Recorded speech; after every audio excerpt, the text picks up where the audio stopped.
রহমতুল্লাহ। মানব সেবা হোমিও কেয়ারের পক্ষ থেকে সবাইকে জানাই আন্তরিক শুভেচ্ছা অভিনন্দন। যারা বাত ব্যথায় ভুগছেন, হাঁটু ব্যথা, গ্রন্থি ব্যথা, গিটে বাত, কটি বাত, গ্রন্থি বেদনায় যারা ছটফট করছেন, হাত পা কামড়াচ্ছে, তাদের জন্য এই যে আমার হাতে যে একটা প্রোডাক্ট আছে রিপেন, দেখেন রিপেন, প্রতিদিন রাত্রে ঘুমানোর আগে একটা করে খাবেন, আপনার বাত ব্যথা থাকবে না, আস্তে আস্তে আস্তে আস্তে ভালো হয়ে যাবে। 10 দিন 10টা ক্যাপসুল খাবেন, ভালো হয়ে যাবে ইনশাল্লাহ। কি নাম? আমি আবার দেখাচ্ছি, রিপেন।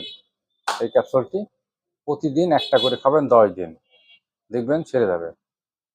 যদি ক্যালসিয়ামের শর্টেজ থাকে তাহলে সেই ক্ষেত্রে তার সঙ্গে আমাদের হোমিও একটা ক্যালসিয়াম আছে ক্যামেক্স,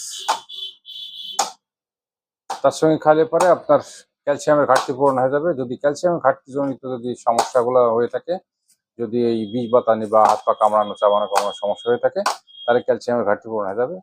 আর কিছু খাওয়ার দরকার নাই, শুধু একটা রিফিন ক্যাপসুল আর হচ্ছে ক্যালসিয়াম ট্যাবলেট। ওকে, ধন্যবাদ সবাইকে।